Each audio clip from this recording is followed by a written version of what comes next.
Welcome everyone to another episode of the NERDtv Monday night full throttle sim racing broadcast here. This time coming at you live from the simulated Charlotte Motor Speedway's road course known as the Roval. This 2.28 mile, 16 turn, awesome road course in my perspective. Some people don't like this thing. I love this place. And a lot of these guys seem like they're doing really well over here. So it should present an awesome race for you guys watching tonight. The weather, not looking too bad right now. As far as the air temp is concerned, 84 degrees in the air, 100 degrees, triple digits on the track. We all know that's going to cool off, but this road course is already hard to handle as is, with some low air pressures and just, the power of these cars versus the tight corners. It always presents some issues with throttle control. So with 100 degrees, watch out for the tire slipping, especially early on in this race. But my name, Jace Dan, as always, to your left-hand side, and to my right is right-hand man, Mr. Pushibianek, a.k.a. Kenny Bishop. How's it going? It's going good, Jeremy. Enjoying this road course action that we got going on. This, like you mentioned, this is a great track.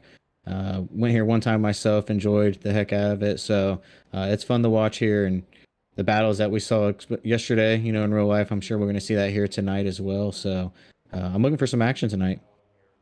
Yeah, if I'm not mistaken, you were in exit of turn number 8 in the actual oval side grandstands, correct? Yeah, correct. Yeah, awesome seats too. Right as they were shifting in the gear, coming back onto the actual oval track. Can't ask for anything better on that one. Yeah, this is one of my bucket list tracks. As soon as they announced it, I was like, I've been waiting for the day they did a Roval style track, and here it is. And I've really enjoyed it as well. And I'm sure you guys tuning in will enjoy this race.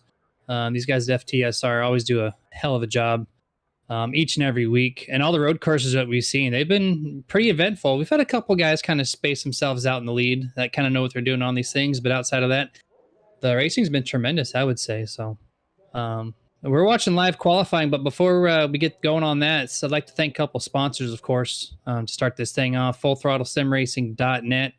Always love to shout them out first. That's the people that you're watching with us tonight.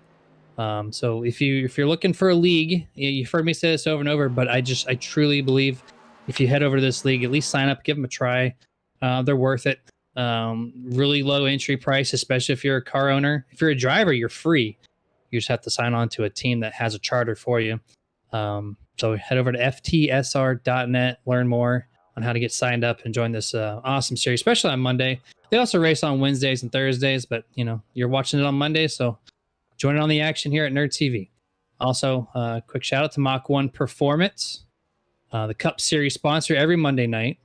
It's a fabrication shop that was started by the late Johnny Coy Jr. The shop has produced champions and winners in all sorts of racing divisions from the SCCA and NASA, from dirt and pavement oval racing. So if you're looking to get your car worked on and they're in your area, head over to facebook.com/Mach-1 Performance. And lastly, Sim Racing Points, the series sponsor every Wednesday night here at the Full Throttle Sim Racing League. It's your all-inclusive points league management system. Takes care of all your stats. You can display them however you want neatly on a full-page layout or widgets or whatever your website needs. These guys got your back, and it's going to make your place look so professional. And it comes at a great price point considering everything that it does for your league. So if you want to get signed up, go to simracingpoints.com and give them a checkout. All right, so I think they're currently sitting on Paul Bergoli here. He was second fastest in practice. He was actually the main car up in the front until, I think, was it Lane Allen? Yeah, Lane Allen took him over late in practice, but we're seeing Paul Bergoli tackle, I think, lap number 2 here. He's currently fastest on the boards. Yeah, Lane Allen was the only one in practice to reach a 119, and Paul went ahead and just said, yeah, I'm going to get this 119.7 on the first lap, as you mentioned, he's on lap number 2. Jeremy, this track has kind of been troublesome to some of these guys in qualifying. I've watched about 3-4 drivers, I believe, if I memory serves correct, of either slapping the wall or spinning out in practice. So as I'm looking on board with another one there's one more that went in the wall just now too. So giving some trouble to these guys on qualifying. Yeah, we're starting you off with a really good car. You see him just ramping the curbs. Paul Bergoli, his car is on lock here. But yeah, everybody else seems to be fighting a little bit of that looseness, some wheel hop, a bunch of different natures, as Paul does a 19.567 right now, 0.6 faster than second place Richie Coy. Right now we are on Richie Coy as he's heading off into, I think, turn number 5, if I'm not mistaken, right there. Kind of coming in really slow at a lower angle. And actually, I think he might be done with this lap considering how slow he is. Yeah, Richie ran 2. He was the first one to make a lap. Tony Solari, his teammate, he's actually making his first attempt here. We know that he's a road course ringer. Won a couple here. That's going to bump him up to, looks like the 9th place. I have to see how this thing rolls over, but not what he was looking for. And kind of mentioning some points too, Jeremy. We saw last week we have one win and one of the playoff drivers already. This is the last race of the round, so some of these guys are looking to get as much opportunity as they can and maybe sneak one out or walk off with one, as we saw yesterday with Christopher Bell. Yeah, I mean, he had some assistance there and whatnot, but all these guys are, I've seen quite a few people with only one lap time. Either they had a 1x, because if you get even a 0x on any race track for qualifying, your lap doesn't count. So it's really easy to do that on a road course. And we're seeing a lot of guys take one lap time just because of that nature alone. We saw it with Tony Solari as we jumped on him a little bit ago. Now we're watching the 31, Alex Murphy. He's going to jump up to, looks like, 8th fastest there with that 121.246. So pretty decent lap time for him. Seeing Ryan Hedrick, he just curb hopped the crap out of the turn 16 there section, getting right to the start finish line. He's going to end his lap with a 22.29, 16th fastest on the boards. 15 and 8, sitting 1-2. We see that quite often in the C season so far, Jeremy, with these guys fighting for first and second. Heck of a lap that those two put down, and Jonathan right behind him, he's the third car to jump up with a 119. We'll see if we get any other ones. We still got 44 here. Ryan Murray sitting on the track. He's coming across to make another attempt on lap number 2. You know, see what his lap looks like. He's going through 15 and 16 now to the start finish line.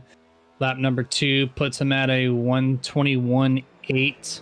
Currently sitting 14th fastest in that 44 Chevrolet Camaro. And you mentioned Moreau and Paul Bergoli. These two guys have just been the dominant part of the league so far, at least on Monday nights. Only 14 points separate Paul Bergoli and Nicholas Moreau, which is kind of crazy to me, considering that Paul Bergoli has yet to miss podium position. He's been top 3 5 out of 5 weeks with 2 wins. For being a rookie, he's coming out strong. But Nicholas Moreau, the second season in, he's only got 1 win and 3 top 5s, but he's only 14 points out. So he's doing something right. Yeah, he's having a heck of a season so far, and then kind of jumping over to the playoffs as well. We got, kind of the 4 out right now: Wayne, Grossi, Joshua Johnson, Brian Bliss, and Steve Loomis. So those are the guys that's pretty much on a winner get in. I think even Sherwood might be in that situation of fighting, as well as Tony Solari. They're all within 21 points of each other. So those drivers are going to have to keep what's going on. They're going to have to kind of pay attention to that as well as this race goes on. Yeah, I would imagine how the Roval works in most road courses. You're going to see who's fast, who's not. It's going to give you an early prediction of what's going to happen. We've seen some late race woes, especially at Sonoma. We've seen guys, with the 22nd lead, all of a sudden have an issue. So it's not really over till it's over. But usually you can get a good feel of who's doing what, when and where on the road courses. And that leaves 4 weeks after this week. So kind of the back half of the shorter season, only 10 races in the 2022 season. So if you're going to make any last minute gains, this is the time to start, especially at a Roval here. Yeah, and some of these too, as Brody mentioned, he's focused on this playoff, so he might see the C, points going on, but he's focusing on trying to win that overall championship for the year as well. So some of these guys fighting for that C, and some are fighting for the overall, and it's a couple little mini battles going on all over the track. Yeah, he clearly made that mention too. I think that was last week, right, where he's like, "Hey, doesn't matter. Doesn't matter to me. I just want to, do the best I can, get to the season end, and try to be there at the top," which is a great mindset. It is a great mindset. Some guys just, they try to win every race, but if sometimes when you do that, you kind of put yourself in a bad spot, maybe get in a wreck. If you're just kind of focused on, I can just do second place, third place here, that ends up being, better for the most part with that mindset. Absolutely. And I think we had the 44 Ryan Murray was just making some hot laps after qualifying. I think he wanted to get a couple more laps down in practice. But I think he's the last one that's off the track, Jeremy, as qualifying has come to an end there. It looks like Nicholas is going to be taking that top spot. Yeah, you get 10 minutes in qualifying on these road courses here. So they use every advantage sometimes. And the 44 in this case, Ryan Murray said, I'm going to take this 10 minutes of extra practice I can get. Even though laps don't count, nothing counts. He's just, logging some laps. And so that's maybe what he needs. But yeah, that's the end of the Martin Sports pre-race show. And now we got the grid getting sorted out here. In just a moment, we're going to go over the starting order as these guys getting lined up on the track. Got quite a few gaps to fill out here. And they do it cool. I like how they do it on some of these tracks. You see it right now on your screen. The 15 and everybody else to the left, him on the camera angle, are, a 90-degree perpendicular angle inside coming into turn 15 from that last little chicane. Really cool starting area. But let's go ahead. And get the camera angle ready and go down the starting order for tonight's race, starting with first place, that 15, Nicholas Moreau. Awesome job by him once again, and he's always the class field of this field, rather, especially on these road courses. He knows how to get it done, I think, more than anybody else. Paul Bergoli to his outside, and that number 8 machine. Look for him to finish podium again for the 5th or the 6th race in the row. Jonathan Varanaskis is going to be starting P3 in that 27 machine. 4th place, Lane Allen. 5th place, Richie Coy. 6th place, his teammate, Brody Hannah. 7th place is going to be James Wallace. 8th place, you're going to find Alex Murphy. To start off row 5, Brian Dubois in 9th. And to round out the top 10, Simon Magnan. And 11th is going to be Chris Curtis. 12th is going to be Wayne Grossi. 13th, Tony Solari. Going off in 14th is going to be Ryan Murray. 15th is going to be Martin Garreau. Rolling off in 16th in the 47 is Ryan Hedrick. 17th is going to be Joshua Johnson. Rolling off in 18th, Steve Loomis. And that outside lane going to be with him is Sherwood Wilford in 19th. And then on the outside of him is going to be David Courier starting in the 20th position. 21st, Kyle Milliken. 22nd place, Brandon Elder. 23rd, Josh Mayu. 24th, Alan Crowell. 25th, Brian Bliss. 26th, Justin Diltz. And around out tonight's 27 car lineup, Ryan Chapman. This is the first time, Ken, in all of 2022C, we've seen under 30 drivers. Might be because of the Roval. But for me, I wish I was out there on that field. I'd love to be the 28th car. But, doing this broadcast thing and driving this track in particular would be probably a little too much of a handful, don't you think? It might be a little bit, especially on this kind of track. And I believe we saw a gap there. I'm kind of looking through the field, Jeremy, to see if we just had a couple drivers not make the start of the race or if it was just they haven't loaded in yet. But I thought there was a gap. We'll have to see how this thing starts. But kind of going back to one of your first statements there, we were saying you love the way that they start on the grid there, lining up on the track. And the only thing that would make that a little bit better sometimes, I think, is if they just started from there. Just drop the green and go right from that start. That would be a crazy start to see all those drivers take off. But yeah, I love the scene of that they do here at Charlotte every year. It's great. I think me and you do too many rallycross tracks with the Fords and the Volkswagen Beetles. I think that is where you get that mindset. But I agree. You got a whole lap to do around here. Why not just hammer down? Who's got throttle control? That shows the ultimate throttle control is getting through the gears right through there. I think that'd be a lot of fun as well. And then you might not even want the pole. You'd want to get an angle, get about 4th or 5th in line, and just shoot right through the turtles there and get a great start. But it would make for an interesting start. That'd be nonetheless. But that's kind of going to see some battles too in that final chicane there, Jeremy, as they're coming to the start-finish line. We'll see some guys trying to make a pass attempt. We saw it yesterday. That was one of the spots. And, the last lap might have been a little of assistance there from Stuart Haas Racing, but we saw some passes there heading into the last chicane here on the backstretch as well. So expect some passes to be made right there. And you mentioned earlier too about gaps in the field before we go to green flag. Looks like the number 42 Kyle Milliken's going to start from pit road. He's going to take the safe route. Don't have to worry about any mess that happens in the first couple corners. And Brandon Elder in that 51 did not grid, so we will have 26 cars in tonight's lineup. In the chats, by the way, we got a couple corners left before we go green flag. We got Jake Jacobs in the chat saying, let's go Bergoli. You know that fan base is out there, the cheerleading squad for Paul Bergoli. They're set. They're always ready to go even before the green flag drops. They're here for the long haul. And the Stig J96 just coming in late. I love doing Rally X on iRacing. I think my brother Josh and I ended up in a Rally X race with one of you guys a while back. That's very possible. We do it quite frequently, so you never know. That could have been one of us. But we got a corner left. Strategy here is survival. We're going to see who's going to be able to survive this, especially this start. It can get quite hectic here on these road courses, especially on a tight track like this. Green flag is out. We are underway for the 55-lap race here at Charlotte.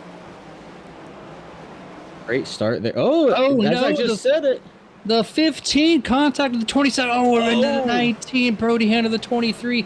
No caution is out. These guys don't throw flags. This is not a full course. This is huge. That's the night. That's a lot of fast drivers. The 15, the 19, the 23, the 27. That's, oh man, there's the 42 exiting pit road. He's like, this is exactly why I started on pit road. Richie, I was just saying, he got a great start here. Nicholas Moreau, and you see him just loops it around, and Richie nowhere to go, and Richie threw it in gear there, and he hit the wall head on, and then put it in reverse and smashed it up. So he's, man, that's going to be some damage to your points leader there. So definitely not what you want to see. Both sides of it, battling for the C championship and for the overall. As we see the 27, looks like he had an issue as well, Jim. We're going to have to go back and look and see, but I see Jonathan spinning, and now the 15 of Moreau is around him. Varnauskas in that 27 comes out of turn number 8. That right front tire is disconnected from that toothpick pin and axle situation. Rack and pinion, rather. Yeah, he had a massive issue with that car. I think that was from the initial contact. He was limping around the whole track, though. Huge implications early, and you see on board there with Richie at the last moments before we kick that off. And the 27 can't even make the bus stop section. He's gonna blow through that. He's coming down pit road. Massive damage to that thing. That's at least an 8-minute required fix for the 27. So that's putting him out. Oh, you see the 44. Ryan Murray gets tagged by Joshua Johnson, the 57. So a lot of incidents, Kenny, on lap 1. Yeah, and kind of going to jump back to the chat that we had. Yes, that was me that was racing there with him and Joshua Johnson, one of the rally cross races. I think it was a C-class race that we did, so it's pretty fun to see those guys out there. But yeah, we're not going to see many cautions out here, Jeremy, tonight. I mean, you know, it's the road course. They're going to throw a couple yellows to let y'all know, hey, there's a wreck up here, but it's going to be hard to get a full course caution, and we've already seen it. I mean, the leader spun on lap 1 in front of everybody, and they just said, no, let this thing go. Yeah, if the iRacing stewards will not throw a yellow when the leader spins on lap 1, turn 1, I really don't think we're going to see a caution flag at all. And if we do, I'd be scratching my head. You're like, you're not going to throw a caution for that, but you're going to throw a caution for now when cars get spaced out, which it could happen. It's it's all AI coding. So, but man, that's such huge implications so early for a lot of fast drivers in practice too.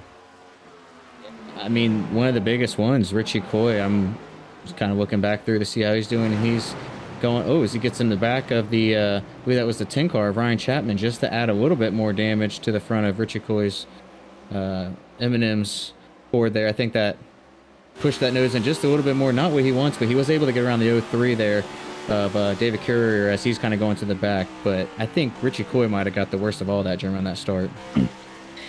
Yeah, that's exactly, and that front end is pushed in right in the center, which you always have to worry about that radiator, especially at a track like this where you're going through a lot of gears, a lot of high RPMs, and you have no airflow because the car's going so slow. You're not getting a bunch of air in that nose. So if you block any hole off to cool off your engine, that might play troublesome here as the laps count down here for the 19.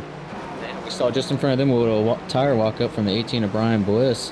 Walk the tires going in there right in front of the 15 of Nicholas there, and see a little bit more tire smoke there. So he's fighting this car, going wide in this corner. It's early, Jeremy. They're trying to get a feel for this track because you still got to get in that groove, and they just haven't found it yet. It's still early, but with everything going on, everyone's just trying to settle in right now. Yeah, as all the craziness has kind of settled down, now it's time to get this thing warmed up.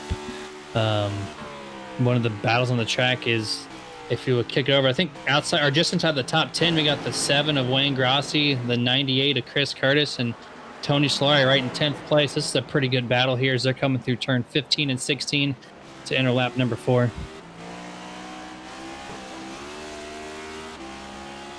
Funny too. I think Brian Bliss actually has the Wario helmet scheme on right now. So watching him come through the field with the angry Wario faces is funny to watch. As Nicholas Moreau's actually looking on the inside of Brian Bliss to put him back into 18th place right now as well. As he does make that pass there, which I expect this 15 to be on a mission. He's probably really just beating himself up in that car for overdoing turn 1 like that. And so now he's getting passing the 12th car right now, that being of Josh Mayu, with no problems. That's going to move him up, I think, into 16th place. That's 3 positions gained within 1 lap here for that 15 machine, as he's going to continue to trek through the field. Dustin coming through with that Wario helmet shot there on NERDtv. As you look in front of him, see Nicholas Moreau trying to gain some ground, as you mentioned, Jeremy. He's going to be pushing. He's trying to get back up there. Paul Bergoli, though, he's enjoying this. I mean, that's might not be the way that he wanted to take the lead, but he's definitely going to be enjoying it. He's almost out to a 3-second lead there on Wayne Allen, who we saw was fastest in practice. So, you know, now he's up to a 3.7-second lead. So, yeah, Paul's just putting on a pace right now. And look who's sitting there in third, too, Jeremy. Brody Hannah, just nice and easy pace. This is a great time to have a great run, especially what happened with Richie early in the race. I mean, it's still a long time. There's some repairs to be done. It's a long track, so he's got a long time to make those repairs if we do have a caution come out. But he's taking full advantage of it right now, running third spot. Yeah, Paul Bergoli gained a whole second that last lap, 2.7 seconds to 3.7 seconds over second place Lane Allen. Really surprised that Brody Hannah is able to hang in third place, having some decent amount of contact there on that turn 1 incident. Able to maintain a 2-second lead over fourth place Alex Murphy. But speaking of caution flags, it's a great time to throw in a quick plug-in for iRacingIFlag.com. It's the standard for open source race marshalling light board system. All it means, it's 64 LEDs that show you all the different notifications iRacing has to offer, and 2 little units. You can do a light strip, or you can do something on the desks that's 3D printed. And it looks cool. It's really bright. You can't miss it. And it's much better than what the little box indication that iRacing does in the top left-hand corner of the screen. So if you want to complete your rig with a light marshalling system, head no place other than iRacingIFlag.com. Super Nerd at checkout. Going to get you 15% off. And these guys are now on lap number 6. Paul out another 0.6 over Lane Allen. So 4.3 second lead over first to second place. And this is where you're going to see that pace Ken I mentioned in the pre-race show, where you're going to see who exactly you're going to be at the front toward the end more than likely, and the people that are going to be struggling here. Yeah, we kind of see who's doing that role right now. Is right before we switch over to Paul, we were showing the 67 last week's winner there, James Wallace, who's having a great run right now as well, sitting in that 6th spot. He's locked into the next round in the playoffs with that win last week, Jeremy, but he's wanting to get more. He's wanting to show the speed that he has, not only at the Super Speedway, but as well as these road courses. So this is a great show for him, especially late in the season too, Jeremy, kind of show that power. Yeah, no kidding here. I've seen a couple of guys throughout this season and toward the end of last season where they've, were mediocre and they've shown their face and done a lot better. On board here at the 57, goes through the grass a little bit, just overshoots that corner in turn number 6. Turn number 7, then turn number 8 just destroys the right front of that 57. Engine expired. You just saw that dark puff of smoke. 57's night is done. That's going to put him back, it looks like, in the 25th place, I would imagine, on the boards. Yeah, it was a hard hit there, as we've seen there on the replay on our TV. Definitely not the turn that he wanted to take. As we see Brody Hannah here, actually, Jeremy, getting a little... Woo, saved it, walked it up there, hit the turtles, bounced up his car. That's going to push him all the way back to 5th place, as we see here that on that replay there on our TV. So we got action all over the place, and Dustin's covering it all for us, Jeremy. Yeah, he's picking up angles I'm not even seeing myself. So great job from the producer, Mr. Dustin Loxton, behind the scenes. You don't get to see his face, not often anymore, but needless to say, he's working his tail off behind there, getting all the camera angles. And as these cars go around the track, you're going to see this more and more. We're going to have single car issues with handling, especially the temperatures of the track. Still, actually, it rose a degree. It usually drops, but it's playing different with me this time. 101 degrees on the track surface right now. tire wear plus triple-digit track temps, you're going to see guys sliding around all race long. And some of these, you're like mentioned trying to get in that groove because you get spread out so much where, you just want to drive yourself and not really look in the mirror. But some of these guys might be coming through were involved in that lap one caution, like Nicholas or Richie Coy or something like that, who might be just a touch faster than you. And so now you don't want to get thrown off or try to overdrive a corner or anything like that. As we see Steve Loomis right here, I think that's what the issue. He's trying to get out of the way there of, I think, the 18 of Brian Bliss and just kind of overshot the corner. So just little things like that. Like you got to watch, what's in front of you and behind you, but also try to maintain that focus there. You had an issue coming to turn one, got really loose, that being Steve Loomis in the 17, and then you came around and got really loose on turn number 6, and that's where you saw him drive through the grass and end up in pit road for the tow. Not sure what his car is going to look like. I don't know if he's going to get back out there or not, but issues all across the board for quite a few drivers, except for these guys out here in the front.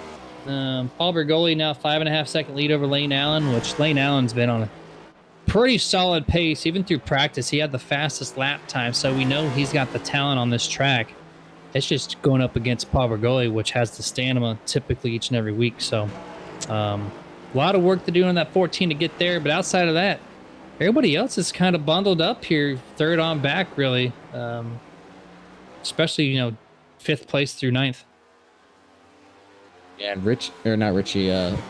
Brody there hitting that turtle in the bus stop. Thought maybe he was going to bounce it again sideways, but yeah, he's been catching that first turtle as he's coming in, but that was a good save that he had on that last one there because he was heading straight for that inside wall and not what you wanted to see. And he's going to have some ground to make up, but he's still sitting in 5th spot, which is good, and he's got 2 cars about 2 seconds in front of him, so didn't lose a whole lot of ground on those guys, which is good. He can still gain it back, and it's early in the race. I mean, we're on lap 9 right now with 55, so still plenty of time to get back up there. In the 46, we're on board with Simon Magden. He started 10th up to 4th place, 6 positions gained from this machine as he kind of slides it through turn number 6 here, going through 7. Looks much better at the moment, but yeah, 6 positions gained, and that's minus that turn 1, lap 1 wreck situation. He's just been muscling through the field. As he's got his eyes set on that 31 Alex Murphy, who's been coming on strong as of late. See Justin Dilch right here on their TV replay. Ooh, got hit from behind as well. So coming through the bus stop, lost it there, went on the inside wall, and then as he's trying to get the speed, looks like got clipped. I want to say that was the 03 there of David Courier. I could be wrong, but that's going to put him up to that outside wall and a little bit more damage. So from bad to worse right there.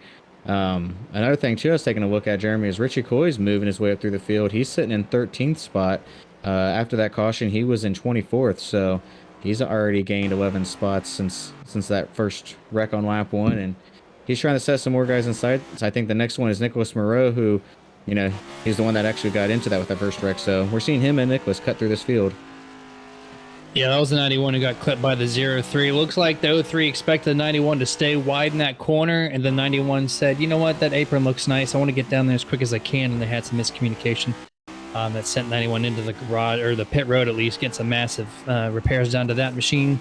You see right now Brian Bliss with troubles in turn number 8, going through all the way in heavy. I don't know if he had a brake failure or just decided the car was done. But Brian Bliss has now disconnected from the server right after that incident, so that's going to put him back, I think, in 24th place when this thing's all squared away. But this is the time of the race where you're going to see all these handling issues. The track's still triple digits there at 100 degrees, and yeah, this is looking pretty dicey, Ken. It looks not boring for any of these drivers. They have a lot of handling issues going on right now. The Brian Bliss looked like he just said, I'm dropping the hammer and getting rid of this car, and yeah, he got rid of it in a hurry there. As we got 21 drivers here on the lead lap right now too, as far as some drivers that have been out. I think Steve Loomis I saw come back out on the track, if I'm not mistaken, so he's going to gain some more spots and get that car repaired. I'm not sure what, we saw him take that tow there after he spun out, basically in the video shot we just got right there. So he's back out there though. He'll move up a couple spots. Fresh tires and a full tank of gas, and I think as long as he takes it a little easier this time around, he should be just fine. But as these guys still wind him down, It looks like Lane Allen's actually kind of matched the pace of Paul Bergoli, remaining just 6 seconds back. So that 14's kind of found something in the back half of this first run before the pit stops, which I think they can make it halfway. It's going to be about 27 to 28 is when I would imagine most of these guys are going to be screaming for their tires, wanting to come in and change them. But you got to take care of them tires if you want to make something happen. And right now, I think Lane Allen's on that pace to do something pretty cool here in the back half of this first run. Yeah, right behind him, we got a battle here for third place between Alex Murphy and Simon Magin. Simon was all over the back bumper coming out of the NASCAR turn 2 there and went ahead and whipped it as they were heading to the bus stop, but he gained some ground and they were sitting there almost side by side for a second there. So we got a good little battle between these guys just a further back here as we see Simon make a great run, walk up the tires just a little bit, but gained a lot of ground there as he was coming into that chicane. Yeah, Simon has been tracking that 31 for upwards of 5 to 6 laps, and he's there. He's just, I don't know myself personally. I just get the run and I make it happen, but I don't know of a certain corner I go, you know what, this is my passing corner. Maybe it's this corner as they come up to turn number 5 right here.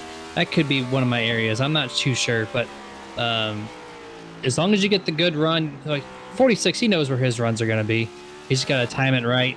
He's leaving a little too much space on the 31 now. He's got to put the pressure on a little bit and make it happen here as he gets a pretty decent run through 7 and 8. But just that launch off the 31 off of turn number 8, it's keeping the advantage to the 31 at the moment. Yeah, and last time around, the 31 got into the wall coming off the exit there, so that's where he kind of gained a little bit of ground there, and it actually might be better for Simon to be behind him the way he was. He didn't lose as much ground kind of lifting there, but still close battles. We're looking through the field here on NERDtv. We got the 42. Oh, nope. Thought we were going to take a look at 32 here. Back on board with Simon Magin here as they're heading down to the front stretch chicane here. See if he gains a lot of ground again as they come in here. He gained a little bit. No, he's still brought in there pretty good, Jeremy. Yeah, that 46 can just ramp the turtles and not have any car handling issues on landing, which is great. Just take care of them tires, though. You still have, at least 14 laps before you got to make your green flag pit stop. But yeah, the 46 is on strong. He's definitely looking to get around Alex Murphy as they're coming through turn number 4 here on lap 13. Yeah, this track's fun too. Sometimes you see those guys sliding around the corners. Oh, as we mentioned right there, the 31, Alex Murphy rear end stepped out a little bit, but it's so easy to happen here at Charlotte, and I think that's one of the coolest things to see when these guys finish is just kind of drifted around the front start finish line there. But great run again by the 46. That's I think he's been trying to make that pass there, Jeremy. He's just trying to get the run to get on the inside and see if he can run even with them as they head down the back stretch and make the pass through this bus stop here. But he just hasn't been able to pull it off. He's been right there every lap though, these past 3 laps. Yeah, he's definitely tracking still. Want to get around, putting heavy pressure on Alex Murphy. The only other battle really going around the track is for 13th place, as Ryan Hedrick and Martin Garreau have been Martin Garreau and Kyle Milliken, they've been hashing it out here. They've been within 3 or 4 tenths of each other the past 4 or 5 laps as well. These are the only 2 battles really for position. Everybody else is kind of spaced out, so we're kind of remaining focused on these drivers. But they're putting on an excellent show, especially the cars in 3rd and 4th place. They're fast. They're all over the track. They're ramping curbs and still keeping it nice and clean. And speaking of Kyle Milliken, I mean, he started on pit road, like you said, avoiding disaster there on the start, and it worked out. He's sitting P15 right now, so can't complain about that start on his effort there. And I think I saw the 17 of Steve Loomis coming back off of pit road, so must have came down and either made some more adjustments, maybe fixed some damage, not sure, but he's going to be back out on the track once again. But not many battles, as you mentioned, going on. Everyone's kind of running their own line, and you see some cars kind of gain on others, and we'll get a little battle here and there. Other than that, I think it's just this battle for 3rd. I mean, right behind Sherwood, there's a couple there. You got Allen and Ryan right behind him as well for that 18th spot. So about 2, maybe 3 groups on the track that's within a second of each other right now. And as these guys trying to figure out, as the laps ticking down before the first and only green flag pit stop, presumably, we're going to kick it off to picture-in-picture commercial break. We'll be right back with you guys after a few minutes of our sponsors.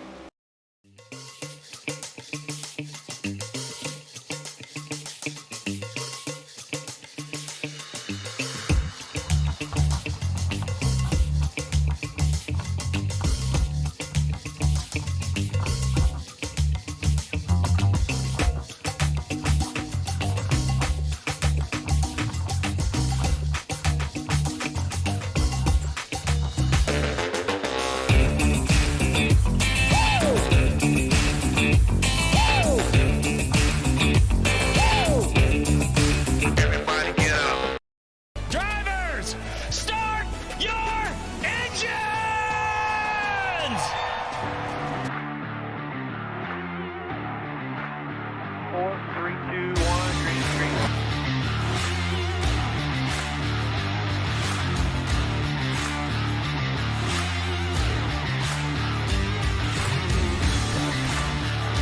No layer grip whatsoever. I'm sideways. Sideways everywhere. Come on, man. Do what you can.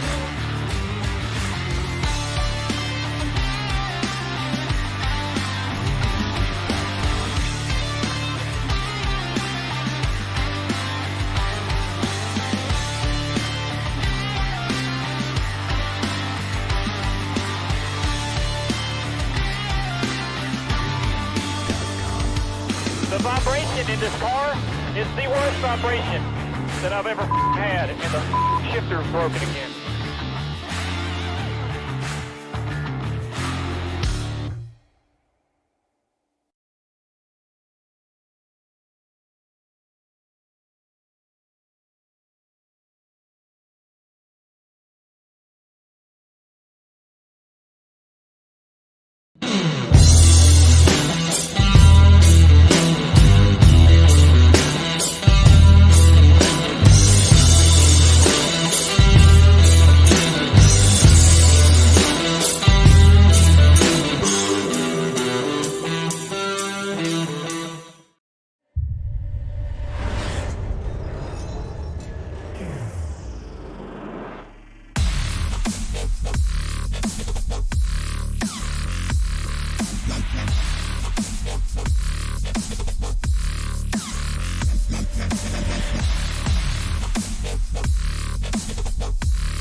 Are you ready to chase the moonlight?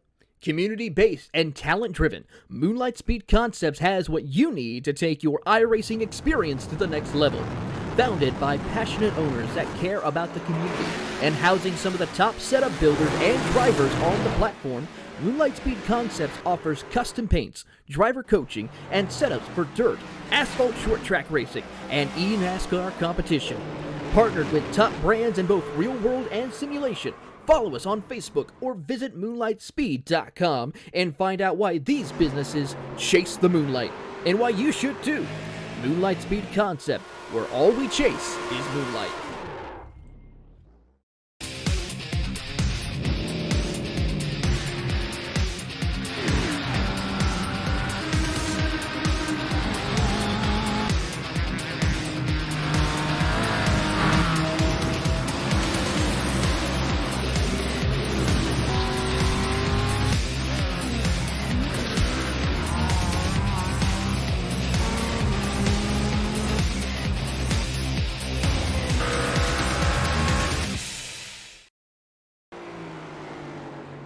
Welcome back to full screen coverage of the Full Throttle Sim Racing Mach-1 Performance Cup Series, and coming back live with the 8 Paul Bergoli, who's naturally lapping down some cars. These are not cars that have been wrecked or anything. He's just naturally catching them, putting on an excellent pace now, 11 seconds over second place Lane Allen.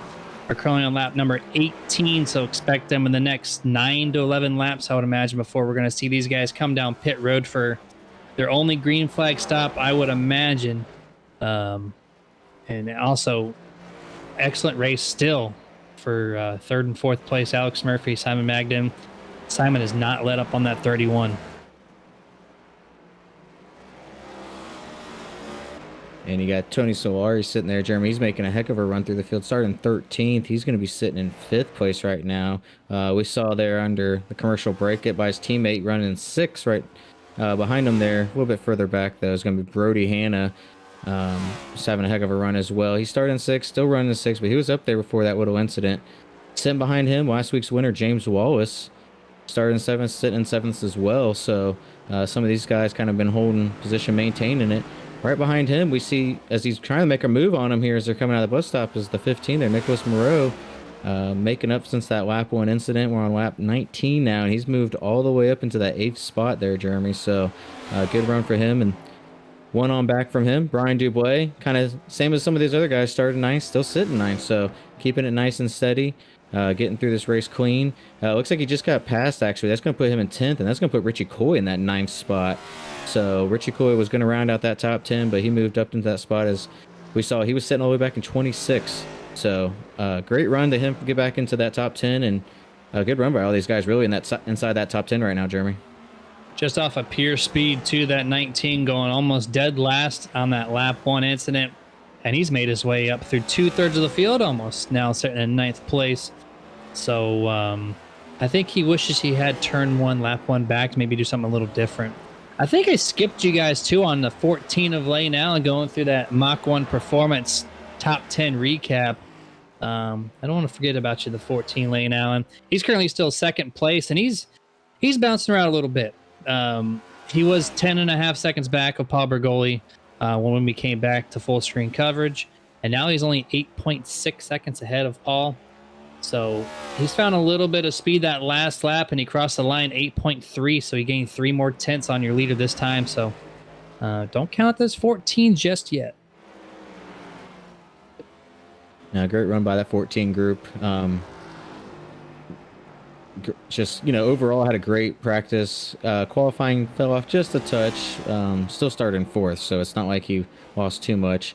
I think even with his practice run, he still would have gotten that 4th qualifying spot. So still good. Made up those 2 spots.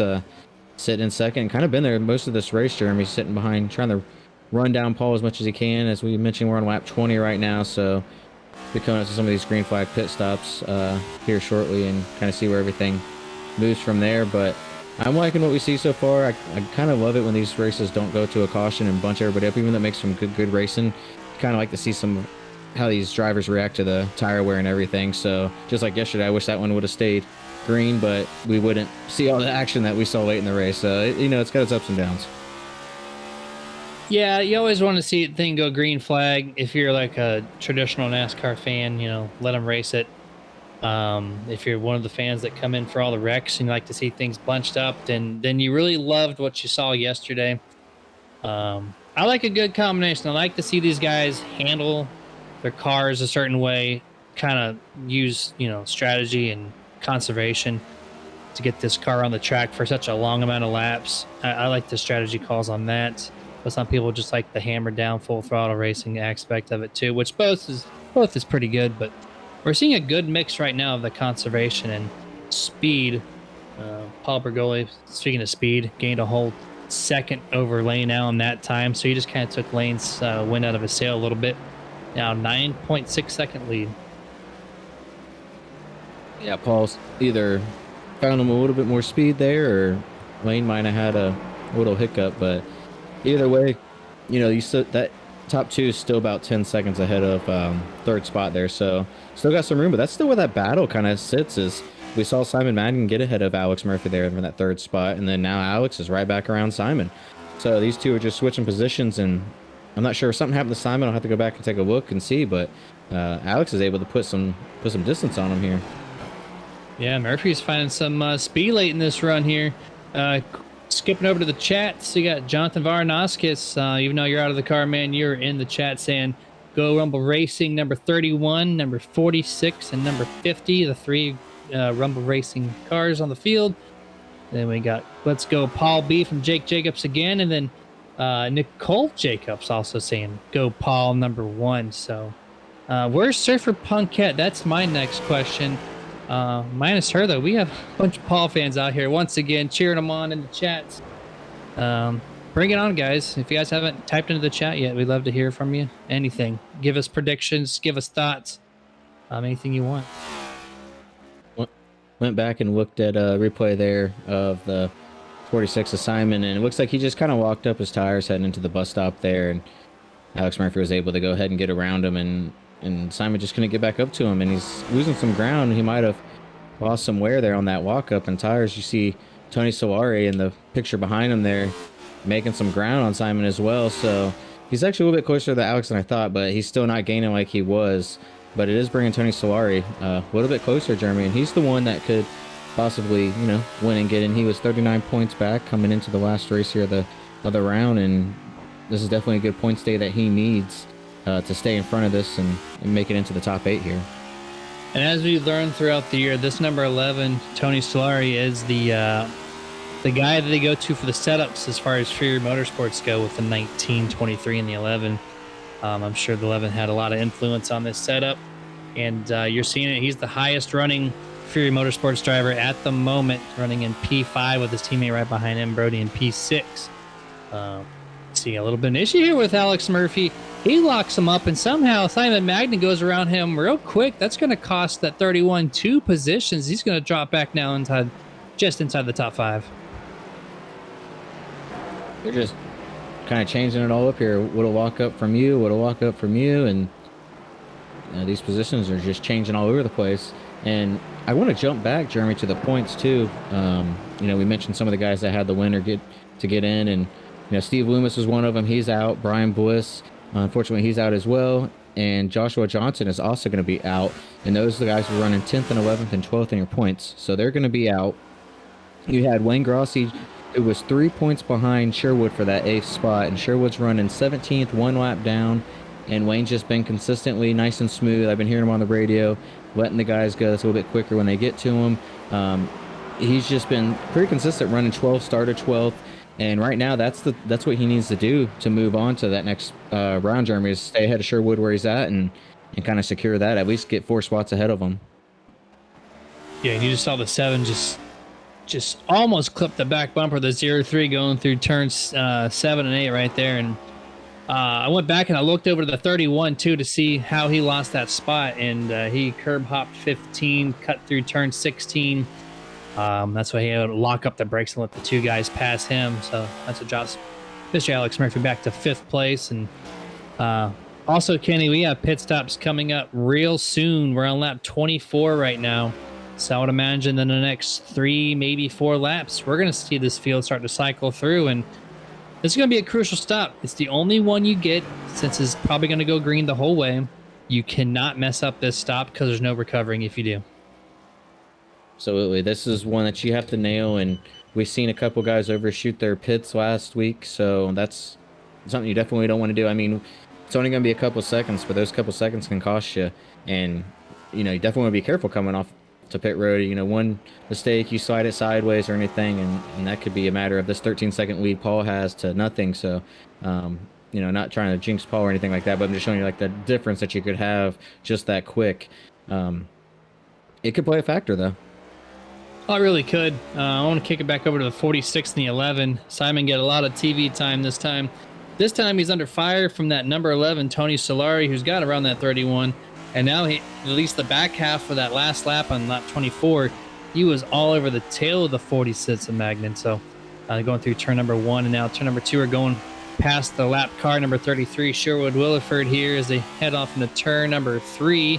They're going to try to take him low, and I think that's the spot he's going to give him as they go through turn number 4 now. Watch out for that 11. He's going to be there to jump on him any moment, I think, because that 11 right now, he's running really solid around this track.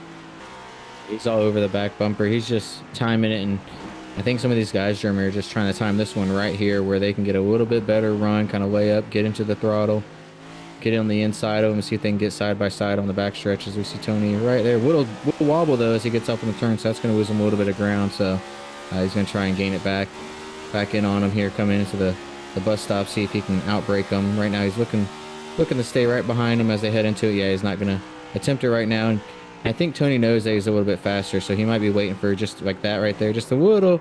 Oh no, the 11 curb hops it too hard, loses control. He had such a good run going through turn 8 there up until the very exit, and he got that little wobble like you mentioned, and then, man, just this lack of suspension in these cars, I think, is what bit the 11. He made that huge curb hop. He did great and just got on the throttle a little too early, spun the tires, and I dropped him back several spots, Kenny. I think you might have saw Simon do the same thing and go a little wide and maybe got into the throttle a little bit earlier, try and get back into it, and yeah, just spun him right on around, and that's not what you want to do. That's worse than missing that bus stop, because you're coming to a complete stop, having to put it in reverse and get going again. So you hate to see it, especially the ground that Tony made up there and the run he was doing. Still sitting back though right now in 7th spot. So didn't lose too much. I know he was fighting for that 3rd position, but he's still inside that top 10, and that's what he needs to do, just kind of maintain those points there. Like you said, he was just inside the top 8, and he just want to secure it right now. Looks like he lost about 12 seconds, give or take a few, on that little incident. What I noticed too is for these cars in the sequential gear shift box, if you notice when he got up against that wall, his tires kept spinning every time he hit the gear because he had a little bit of throttle input in that thing. He had to go down 3rd, 2nd, 1st, neutral, reverse, and it took him so long to get that thing backed up. I'm sure with that standard 6-speed shifter, he would have been in reverse in no time, but he had to go through the gears, get it backed up, which you don't really think about that part of it with the sequential shifter. But yeah, it took him forever to get back going straight. And so being 13th or 7th place right now, he's still up 6 spots from his starting spot, but man, does he want turn 12 back. Sitting here on board with Richie Coy. He's sitting in the 9th spot. Still cracked that position, but he's making ground on James Wallace here. We saw him sitting a little further back, but he's slowly gaining up. And then in front of them, Jeremy's Tony Solari, who just had that incident. That's going to bring Tony kind of into the clutches here of these guys. So with Brody sitting in 6th all the way back to Richie in 9th place, it's only about a 2-second difference on all these guys. Yeah, and as we're coming up to lap number 28, as Paul has taken the line now, this is halfway point. Where do we see the first green flag pit stops? I know someone out there's got to be screaming for tires. We just got to see who the first taker is. Looking over the lap times too, I'm not really seeing a huge flux in times. I don't know if it's because how they give the next gen cars the IndyCar tire model. I think that's what they're using right now for iRacing. We're seeing lap 5 lap times at 1 minute and 20 seconds. And if you go to lap 26 on Nicholas Moreau particularly, also still running 1 minute and 20-second lap time. So not seeing the tire wear fall off, though. If you're locking your tire up and you're spinning them through corner exit a lot, you might be someone who's, destroying your rear tires and need to get it changed early. And I heard Paul come over the radio. I'm not sure if he was just thanking one of the lap drivers for getting out of his way or if he's going to be coming down pit road. So have to keep an eye on him. We'll see what happens on this one. He might have just been thanking him for getting out of the way, but just in case, I know we're getting pretty close to it, might as well keep on board with them as we're coming to the front stretch chicane here and see if he's going to be coming down this time or if maybe it was just a little thank you. Yeah, it looks like it's just going to be a thank you. Yep, drives it down in the turn 15. Clean as day. 16, keeping it nice and easy. Just touched the red and white rumble strip section. You got the onboard telemetry there. 106 mile an hour at the start finish line. Hit the breaking point down to 75 there in turn number 1. Now has himself almost a 17-second lead over Elaine Allen in that 14 and second.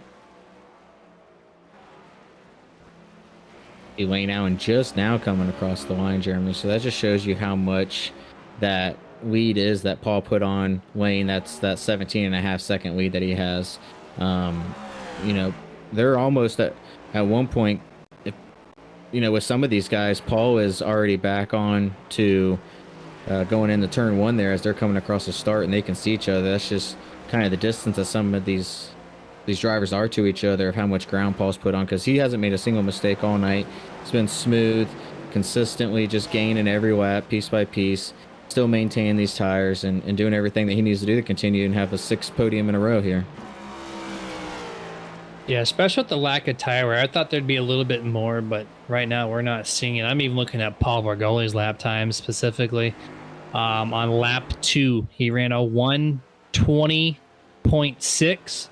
His last lap, lap 28, was a 1:20.3. So you're telling me on lap 28, he was 0.3 faster than he was on lap number 2. That tells me there's essentially no tire wear out there. And so I guess you just run that fuel tank dry, make that pit stop, and take as little as fuel as you need to, and then you send it. He ran his fastest lap on lap 22. So, just 8 laps ago, he put down a 1:19.7, which was just a couple tenths off of his qualifying lap. So definitely putting some laps down tonight. And another one too, Richie Coy, we know he's been driving up through the field. We like to say driving angry. I'm not sure if he's angry, but he's definitely wanting to make up some ground, and he's been putting down some laps, basically averaging in the low 120s here. So a couple times it'll jump up. I'd imagine that's probably making some passes. But other than that, Jeremy, he's consistently been in the 120s every lap by lap. Even though on the starting order versus the current running order, he's not the hard charger. I think if he runs, this race that he's been doing all race long, at the very end, I think I'm going to give him the hard charger award just from going from 5th place to 25th, 26th, somewhere right around there, and then back up to 7th. That's so many cars to pass in such a short amount of time. He's continuing to drive hard. He's now got his teammate Tony Solari in 6th place. He's got him only 3 seconds away, which, that's such a dominant performance considering he's in 7th place in that incident involved on lap 1. Huge shout out to the 19 crew for that drive there. Yeah, it was definitely the drive they needed as well. And I want to mention too, Brody Hannah. He was up there. We saw him, the teammates Richie Coy, Tony Solari, and Brody Hannah all running together. But now Brody's sitting back here in 13th position, has lost quite a bit of ground on these guys. Not sure if maybe that damage is causing some wear or if he spun out possibly. I'm going to take a look and see, but he's definitely sitting far back. And I think we got on the radio here, Jeremy, might be the Paul Bergoli coming down pit road this time, but I'm not sure. He actually snuck in. He just exited pit road. Paul Bergoli pitted that last lap. I saw that right at the tail end of when you were just done talking. So the 8's already made his pit stop now. He's good to go. And you see pit road, you see the 15, you see the 19, the 11. Those guys are on pit road. I think that's the 23 at the very end of pit road, possibly. So a lot of guys are coming down pit road this time. There's a couple more there. So yeah, pit road business has picked up. That's the 42 there. Kyle Milliken making his way down to the service of his crew. Lap 30 is when people start coming down. So everyone just is. We see pit road's a busy place right now, so they snuck in on us. We try and watch all this coverage around this big old truck of this one out here. So didn't see any hiccups so far on pit road, so everyone's come down nice and smooth, and that's what you need. As you mentioned, this is going to be your only pit stop of the night, so you want the team to get out there and make it count and not have any mistakes on and off pit road. That's exactly what you need. I saw no mistakes so far, at least from your top running order guys. The 14 did not pit that time. He's going to take that bonus point. New leader temporarily, Lane Allen in the 14, which I would imagine he has to come down soon for fuel because it looks like everybody else is noticing that their tank is running pretty dry. We see Simon Madigan still sitting out here.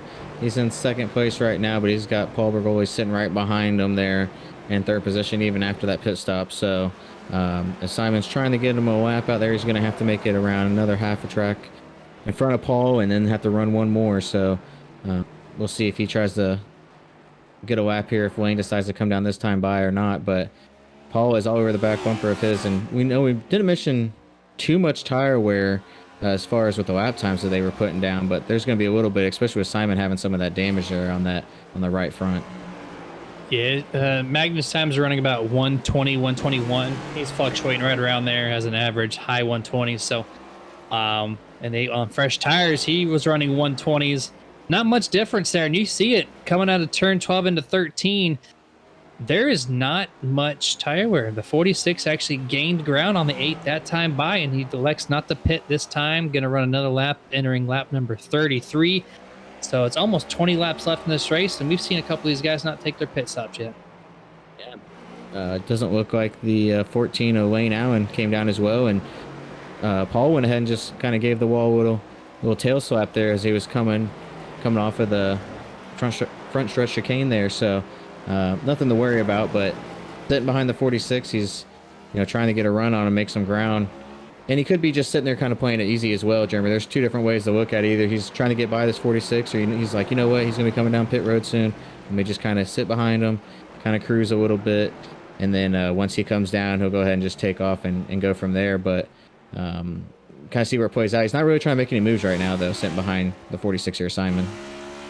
Yeah, and you're probably onto something there. The 8 car Paul Bergoli has such a huge lead, right? He's only 10 seconds back of Lane Allen, the race leader, and of course second place is right in front of him. So once the 14 comes down to pit road and the 46, the 8 easily consumes the lead which behind Paula is 20 seconds is the 67 of James Wallace, which I'm not sure he's even pitted just yet. Looking back at the lap times, he has not. So it's going to be a massive lead whenever everybody does cycle through their pit stops. 46 down pit road right now. Come to the service of the crew on lap 33. Good call by them. He saw that the 8 Paul Bergoli sitting right behind him, so decided to bring it on down. Wayne Allen as well. He's on pit road, so that's going to put the lead back over to the 8 there of Paul, and he's just going to go ahead and get around Wayne there. He's going to put Wayne 1 lap down. And I think Wayne's only 2 spots now ahead of Sherwood, Jeremy, and he needs 3. So Wayne's going to have to find Ryan Murray out there and pick off that spot. And, you know, to really cap it off, he needs to get in front of Kyle as well. So that's going to be a battle that we're going to have to watch here towards the end. And as these guys have cycled through, I think we're going to kick it over to our second commercial break. Picture-in-picture mode. Stay tuned. We'll be right back with you guys.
No layer grip whatsoever. Up sideways. Sideways everywhere. Come on, man. Do what you can.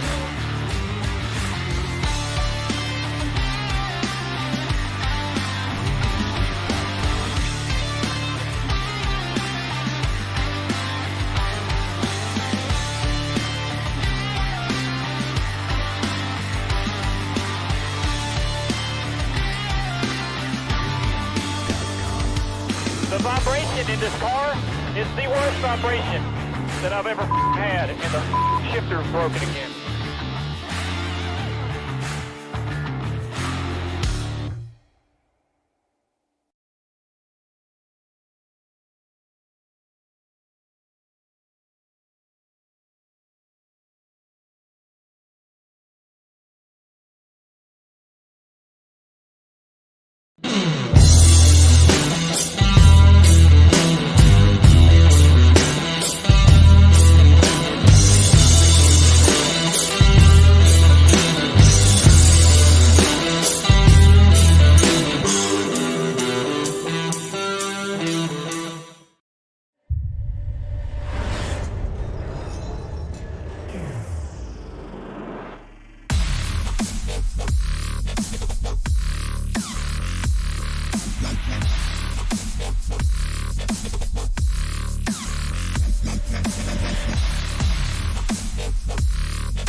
Are you ready to chase the moonlight? Community-based and talent-driven, Moonlight Speed Concepts has what you need to take your iRacing experience to the next level. Founded by passionate owners that care about the community and housing some of the top setup builders and drivers on the platform, Moonlight Speed Concepts offers custom paints, driver coaching, and setups for dirt, asphalt short track racing, and e-NASCAR competition. Partnered with top brands in both real world and simulation. Follow us on Facebook or visit moonlightspeed.com and find out why these businesses chase the moonlight and why you should too. Moonlight Speed Concept, where all we chase is moonlight.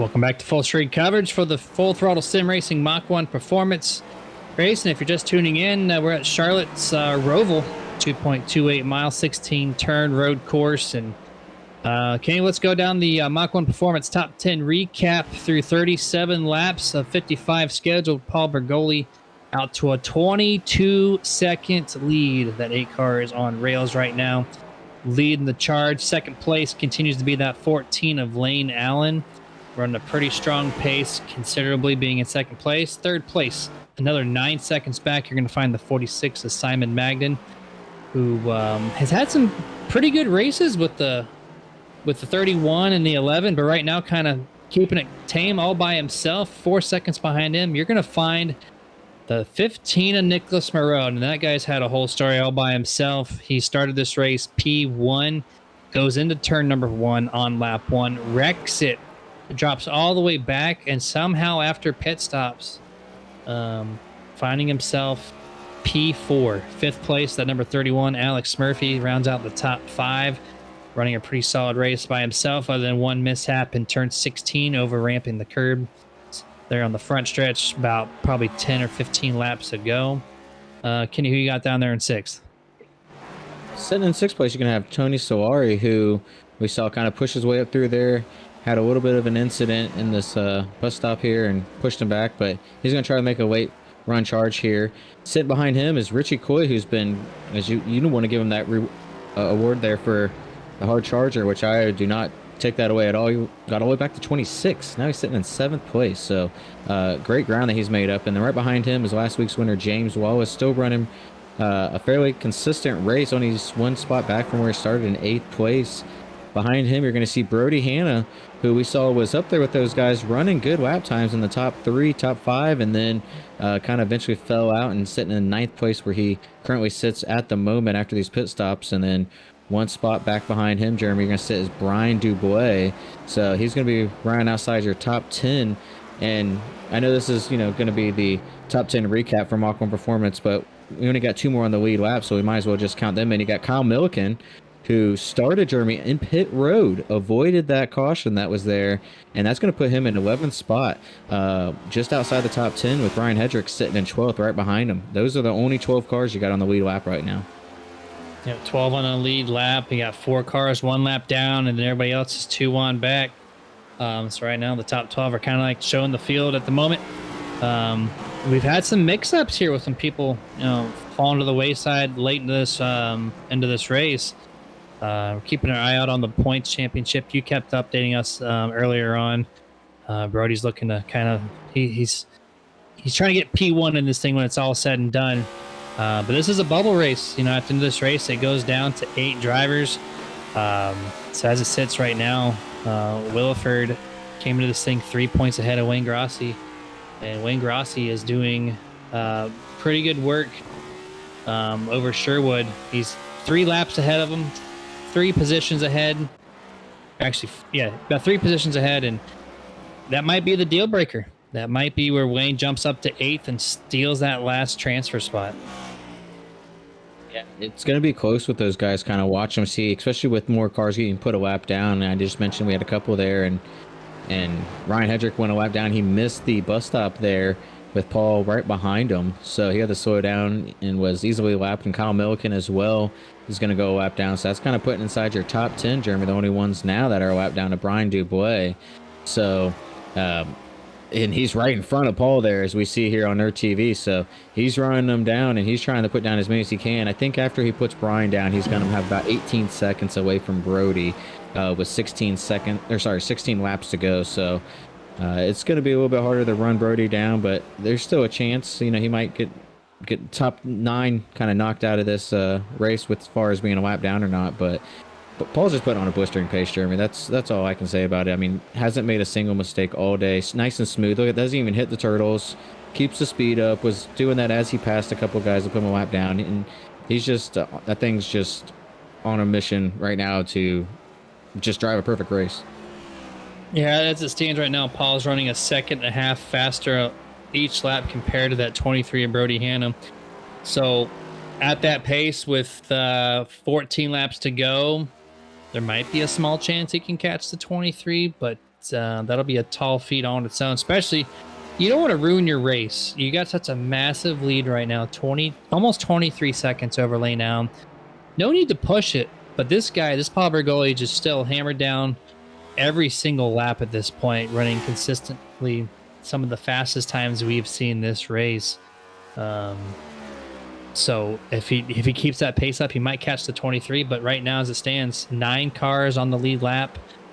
And I don't think my prediction is he's not going to catch Brody. I think there's going to end with 9 cars on the lead lap unless there's another issue with a guy. But I just don't foresee that with everyone being really spaced out at the moment. Yeah, I mean, as far as the lap times you were mentioning, that's definitely, you do the math there, and he's got some laps to give as well to get around Brody. But it's also Brody. He's gonna fight and hold off, and he doesn't want to go a lap down, especially if he's got 5 to go. So he's gonna hold that fight on it as well. And I believe he only gained a second or just under a second on Brody that lap. So it probably will hold up pretty true there that he won't catch him in time. And Brody doesn't want that either. He wants to finish this thing on the lead lap and come home in 9th place and cap off his race. So. We just saw on board there the 47 Ryan Hendrick running a pretty clean turn 15 and 16. Get tires off on the grass just a little bit. But I think how iRacing has it is the grass is actually an asphalt texture. So even though it looks like grass, use that shortcut to your advantage. The game's not going to slow you down for a yield. You can extend that corner, make some excellent speed off of it. And I don't think there's any rule against it. So, and it's league racing, right? You're not here for safety points. You're not here for safety ratings. So send it. Get what you can out of that car. Yeah, I've been seeing Paul do that pretty much every lap. He'll just put those 2 tires just a little bit on that grass before he heads into the chicane there. So he's utilizing every bit, and that's, it's showing. He's definitely got the speed, and as you mentioned, it's not going to give you a penalty or anything, so why not use it? And it's just part of it. And I think most people are starting to pick it up as well as this race kind of goes further. And so they're sitting on board with Nicholas Moreau, Jeremy. 3rd place after that spin. I mean, he's been fighting all day. He's trying to get inside back into the podium. I nothing against Simon, but I'd love to see it because I'd like to have a conversation with Nicholas and just hear about that drive back up through the field. Richie would be another good one too, but I think that's just a little bit too far. But there's a chance Nicholas could get up into this podium finish, Jeremy, after spinning first turn on the first lap. I'd say in about 2 more laps tops, you're going to see that transfer for the podium position change into the 15's hands. Going back to that grass asphalt texture, that's an NR 2003 combination where you just choose the wrong line, choose the wrong texture, and I think it's been that way for quite a while. It's one of those little secrets that I don't know if too many people know. I know if you're racing the oval side of Charlotte and you spin out through the first part of the grass, your tires are smoking all the way through the grass. So that's not the right texture when you see that come off the tires, but they are using it. And the 15 is all over the back of this 46. I think we're going to stay put here until this pass is complete. It's inevitable with 13 laps, 12 and a half laps to go as they're coming through turn number 8 back onto the Charlotte Oval section. And here we go to the bottom. The 15 looking underneath the 46 makes that pass look easy. New podium position, 15, Nicholas Moreau. He's had a great run. I'm not sure if the 46 kind of whiffed it a little bit to let him on by or not, but either way, it looked like he just had the power to motor on by him. No problem at all there. That's going to put 15 there, Nicholas Moreau, into that 3rd place podium position right now with 12 laps to go. This is where he wanted to be. I'm not sure this is the out or how he wanted to get there, but he definitely wanted to be on the podium. With the speed of these two are putting down, it'd have been nice to kind of see this thing from the start. These two battling it out, but either way, it's been fun watching him make his way through the field.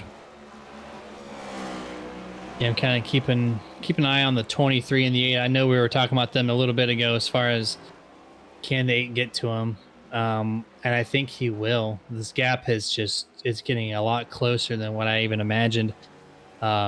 As Brody is now coming into turn 15 on the front stretch. Paul is already in turn 14, the oval side turn number 3. They're a lot closer than I imagined. I saw Brody get in a little bit of trouble going through the bus stop that time around. So we might see this even with about 5 or 6 laps to go, that pass being completed. Yeah, we got 11 laps to go, and he's only got 12 seconds until Paul is right there on his back bumper. So all he needs is a second a lap, and he'll be right there. So if he can gain just over that, Jeremy, he might be right there with Brody. And then, like you said, it's just a decision. Do you put ninth place 1 lap down when you have a 25-second lead, or are you just going to kind of ride behind him and not chance it? Just, you never know what might happen here, and that'd be a heck of a way to have something to go on like that. So we'll see how close he gets. It'll be close, though. It'll be close to see if he can run Brody down there with 11 laps to go. That's what kind of keeps me motivated behind a car too, or in behind the seat there. If I'm racing, if I know I got something locked up, or if I'm doing pretty well, how do you keep your focus? Other than getting around this tricky 2.25 mile 16 corner road course, I look for little goals like that. And I go, you know what? I see this car. I know I'm faster than them. I think I can do it by calculations, and I'm gonna go for it. And so that's what keeps me motivated sometimes behind the wheel in that particular case. And also what keeps me motivated is with caffeine, and what better way to start the day the right way with Roasted Gems Coffee. Offers premium quality, ethically produced coffee gems from different parts of the world, coupled with delicious blends and flavors that'll make your taste buds melt with delight. Roasted Gems Coffee is the only place to quench your caffeinated coffee desires. It values your coffee experience with each order, roasted to perfection upon order and shipped straight to your door for peak flavor. Whether if you want a mellow flavor with just a hint of caffeine to get your day started, or whether you want coffee so strong it'll show up on a drug test, Roasted Gems Coffee has you covered at roastedgems.com. Super nerds at checkout going to save you 10% off anything you purchase at roastedgems.com. Coming back on board, we're seeing the number 11 go through turn number 13, entering turn 14 now. I just saw the glimpse of the 19 Richie Coy also behind him, so he's tracking less than 3 seconds behind his teammate. And we finally see Surfer Punkett in the chats. She did not disappoint, saying, killing it. Let's go. You are not wrong. Paul with a 26.5-second lead at the moment. Yeah, he's definitely putting on a show tonight and showing that he's got the dominant car. I mean, just all season here in the C season. As we mentioned, it could be 6 straight podiums here after tonight, as long as everything goes smooth here for the next 9 laps. Probably hit that turtle there a little bit harder than he wanted to. We've been seeing him pretty smooth right there, but that's not going to rattle him at all. We saw Simon slam it through there, and his car's held up pretty well, so shouldn't be any issues. And there doesn't even look like there's a scratch on Paul's car, Jeremy. It looks like it's just, as it started the race, was able to get around that first wreck, and I don't think his car's been close to anybody other than when he's making a pass, putting a car lap down. Do you think that's why he runs chrome, is to kind of disguise that the scratches, and also there's like so much graphics going on that front nose there of the 8 car? Do you think he uses that to disguise the scratches? Probably just uses it to blend in, just kind of sneak his way up through the field, and then once he gets there, they don't even see him. He's already gone. They're just seeing the reflection of their own car, so it could be a couple different things. Yeah, you're not wrong either there. It camouflages too, because right now, like, the wall's white, the top of the car is white, the bottom of the car is like a dark gray color. What color is the asphalt? The same color. So you might be onto something there with that camouflage disguise. Great looking car either way. Loving that chrome. I think that purple chrome just is a nice touch. I got the purple chrome number on mine. The car that I drive that you did up, and I love that purple. So great look there, and it's a great.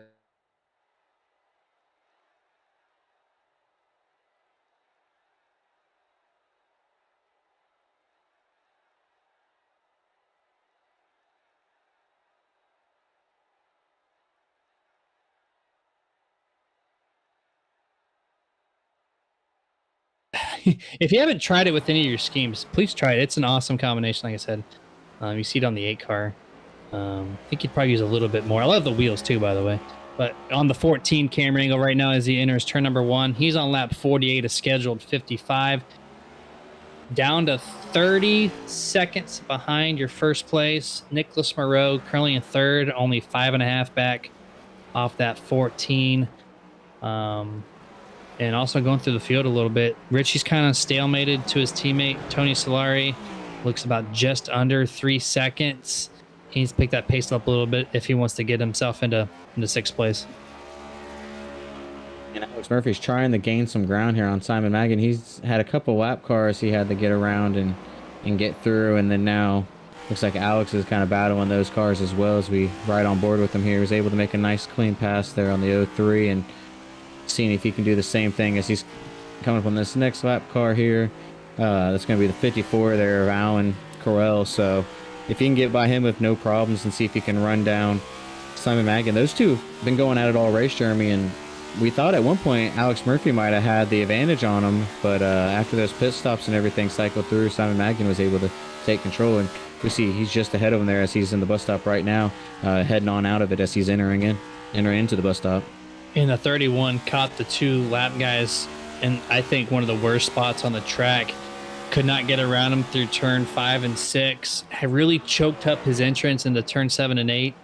And he, like, especially turn 8 alone, he lost so much speed. So now he's going to drop back to probably 6 seconds as they go through the line this time to enter lap 49. That's going to be 7 laps remaining.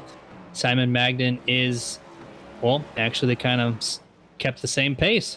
About a 4.5, almost 5 second difference between the 46 and the 31. Really don't see that changing hands unless there's an incident between the 2 guys. And then Lane Allen actually kind of going through the times as well. Kind of matched Paul's lap time. That's still at a 30-second differential. Also in the chats, Christopher Moore leading by 30-plus seconds. As Skeet, I don't know if I said that right. Maybe you can correct me, Ken. I'm not too familiar with that lingo. I'm not sure on that one either, and I was kind of looking back too, Jeremy. I want to bring this up to the attention. Sherwood Wolford, I'm not sure what happened with him, but Sherwood came down pit road, got out of his car, and he's disconnected from the race. That was back on lap 35. So I know we were talking about him as we were coming back as far as the playoff points, and that's going to put him out and put Wayne into that 8th spot. So as far as where we finish now, I believe Wayne's going to be able to roll into that top 8 there points. Yeah, I didn't actually notice either. I go back and look at it. He was 14 laps down that last lap before we came down. Which he was 4 laps down when the last time we brought him up. So that's a 10-lap difference. I wonder what happened. He realized his championship hopes are done. And so he said, I'm just going to back it out and reset and regroup for next week. That's unfortunate for 33. He was running pretty strong through the back half of all 2022. It just didn't have enough, and we're going to lose it here at the Roval. Yeah, it's strange too, because he was still 1 point, actually 2 points to the good on Wayne there. So not sure what happened, but disappointing for him. But that's what Wayne wanted to see. That's going to put him inside and everybody else above him. And as we see here back on board, we've got Paul and Jeremy. Look who he's right behind. Wouldn't happen to be that 23, would it, there in the Full Throttle Sim Racing Ford Mustang? It sure is. It's he has caught Mr. Brody Hannah trying to lap down 9th place, and he's got 4.5 laps to make this pass happen. It's going to happen. So 8th place, will be the first car on the lead lap. Yeah, you were mentioning the amount of time that he was gaining there, second to a second and a half, that he definitely caught him with some laps to spare. As we see him going the inside of there, Brody Hannah. Brody's just going to let him go there.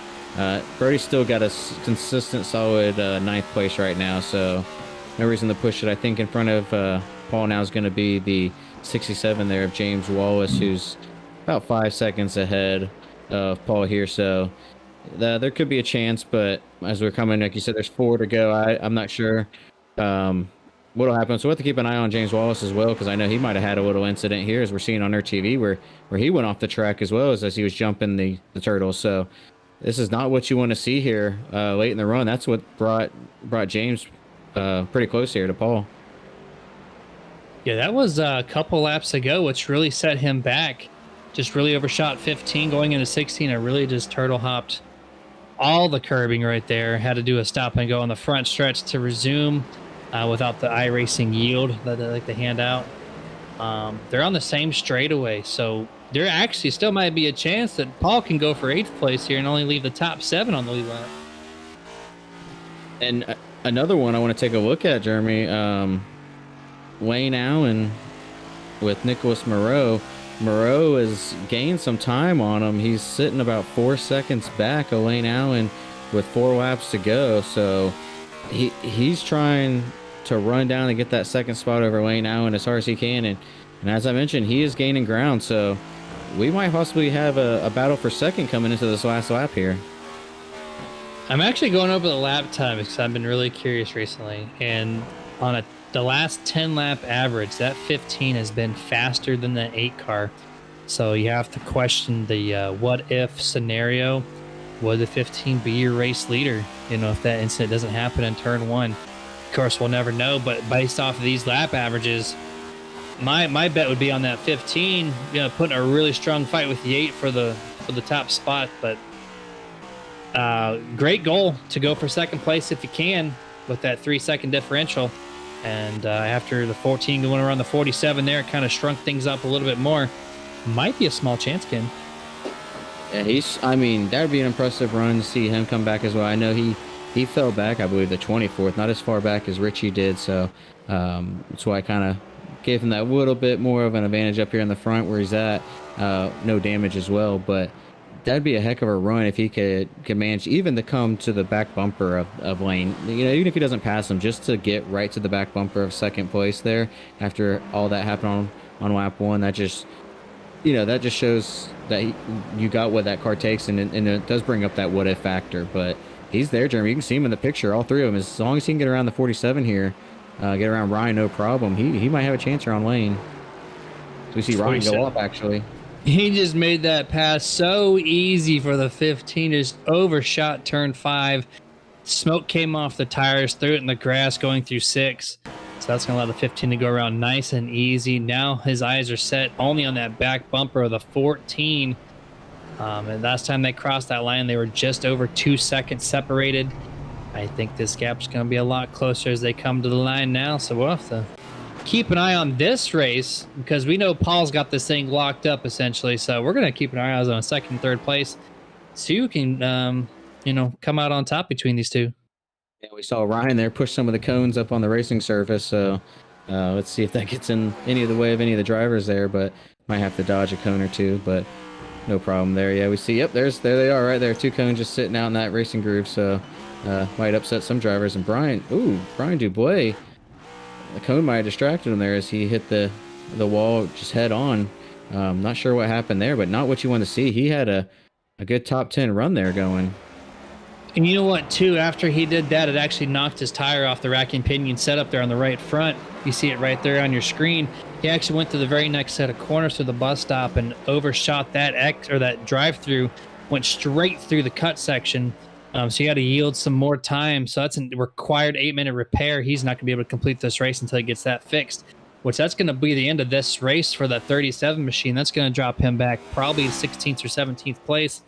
As he is struggling right now to get through the field. The 19 Richie Coy has to choke up a little bit. That's going to be a little bit of annoyance, but we're on the 1 to go white flag here. Paul Bergoli, as he's coming through turn number 2 and headed to turn number 3 now.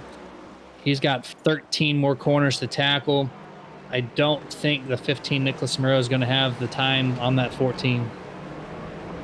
I think he's going to either. As you see, Brian Dubois just limping along on the inside, trying, as you see him right there on NERDtv, trying to get along. He just has to finish this lap out, and that's not a bad thing that Paul lapped him. It's just less time they has to go around here, so he's going to try to limp that thing home. As I don't think there's any cars in sight in front of Paul here. I don't think he'll have anything to worry about as he brings this thing home, as he's going to be jumping up into 1 and 2 of the oval side for one last time coming in down the backstretch. 24 Bryce on the chat saying Paul being Paul, been with him since the start of iRacing. I think he means Paul being Paul, aka winning races and being top 3 his entire iRacing career. I think that's where I got that off that message. But coming through turn number 14, headed through 15 and 16 next. The last 2 corners of this 55 lap race. Nice and easy drive, right-hander, left-hander. You see that flagman throwing the checker flag. The Martin Sports winning moment goes to Paul Bergoli with a 33-second win over the rest of the field. Dominating performance there by Paul. Easy drive home. Grab 6 for 6 on the podium positions. Let's go to the 15. Oh, we just missed it there as the finish there with him and Wayne Allen. Great battle that those two had. Wayne Allen there had a little incident with the 50 of Martin Garreau as they were heading into the last chicane and lost a lot of bit of ground there. And he's going to go ahead and take that second spot there from Wayne Allen. Yeah, going back and watching that, the 14 drove it really deep into the turn 15, really low, to almost to the point you're too low. You can't make that corner no matter how slow you go. And yeah, that allowed the 15 to escape easily past him. You see it right there, passing him at the start-finish line, not the white flag. Gonna allow that 15 to bring it home second. What a crazy race overall for that 15. Ups and downs, back to being ups, and brings it home P2. Great race, great finish for those guys. Walk some guys in from the points as well, and that's going to be a good battle as we finish these last couple of races out too, with both championships, the C and the overall playoffs here. Christopher Moore with the Bergoli for the Stromboli, bringing it home once again as you see him do some burnouts, collecting his third checkered flag this season. 30 races won in a 6-race skit so far. That number 8 is on fire, looking to try to bring home that C championship and doing everything right. And yeah, as my producer just came in my ear, glad to see him do the burnout right. He had to make up for it last time, and he just slapped the wall. So he just lost all credibility. We'll key that up to him as we talk to him later on. But that's going to bring us to the unofficial grid or finishing order here from Charlotte Motor Speedway. Paul Bergoli, obviously P1. Nicholas Moreau is going to bring it home in second. Lane Allen going to come home in third. Simon Magden's going to be finishing at fourth. The 31 Alex Murphy does finish inside the top 5 in fifth. Tony Solari 6th. Richie Coy 7th. 8th place James Wallace. 9th Brody Hannah to round out tonight's top 10. Kyle Milliken. Coming home in 11th is going to be Ryan Murray. 12th is Ryan Hedrick. 13th is going to be Wayne Grossi. 14th, able to limp it home, was Brian Dubois. 15th is going to be Martin Garreau. Coming home in 16th is going to be David Courier. 17th is Steve Loomis. 18th is going to be Chris Curtis. Coming home in 19th, we're going to have is Alan Correll, and 20th is Ryan Chapman. 21st, Sherwood Williford in that 33. 22nd, Josh Mayu. 23rd, Joshua Johnson. 24th, Brian Bliss. 25th, Justin Diltz. 26th, Jonathan Varanaskis. And technically, Brandon did not start, but he does round out the 27 registered for tonight's race. We're going to kick it over to a quick commercial break, get the top 3 lined up for you guys for their post-race interviews. Stay tuned. We will be right back.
No layer grip whatsoever. Up sideways. Sideways everywhere. Come on, man. Do what you can.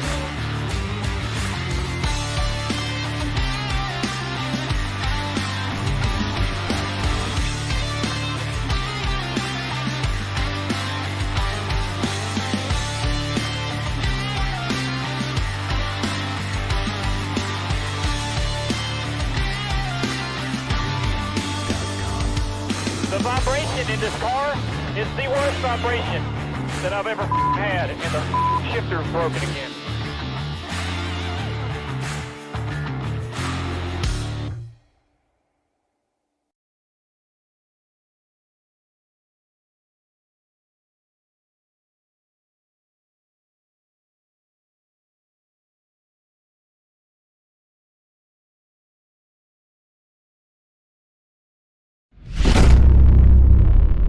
guys, welcome to the Martin Sports Post Race Show, where we talk to the top three from tonight's amazing event here at the Roval.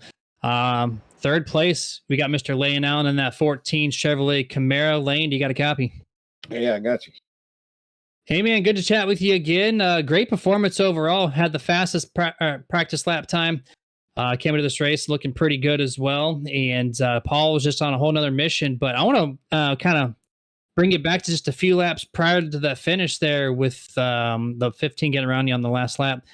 How were you trying to approach that corner with the 50 of Martin Garreau? I know it was like a innocent contact, but it kind of really cost you that second place. I was expecting him to move over while we was on the straightaway, but that didn't happen. But then kind of got laid in the braking zone, and they locked up a little bit there. Yeah, other than that little bit, that was a good race by yourself there. We saw you had the speed in practice, qualifying as well, started fourth, and then pretty much was running that second spot all night. How'd the car feel throughout the whole night, and did you make any adjustments there as you came down to make the one pit stop? No adjustments. It felt good. That's about all I could do. Like I say, I couldn't keep up with Paul for sure. He was fast. You had a pretty dominant car yourself, I would say. Minus that, I mean, you're one of only 7 cars on the lead lap, so that speaks for it alone. And yeah, just congratulations on an overall really strong run, able to bring home third place. Floor is yours, man. Before we let you go tonight, who would you like to thank out there that's watching us on NERDtv? Oh, thank Blackwater Motorsports and Steve Loomis and Brody for FTSR, best place to race. I'd have to agree. It's one of the best places to watch racing, too. Appreciate those kind words, man. Go ahead and celebrate the rest of the night on your third place victory. Thanks, now.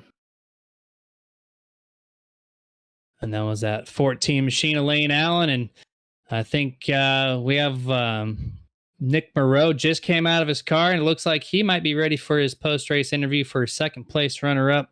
See if we can get a word with him. So we drag him in now. Number 15, Nicholas, you got a copy? Yes, sir. What a crazy race, man. Lap 1, turn 1. I know you want that back. But then going from basically the tail end of the field to drive through back to second place without cautions, that is stupid impressive. How are you able to get that job done there? Oh, well, yeah, I'll take the second place for sure.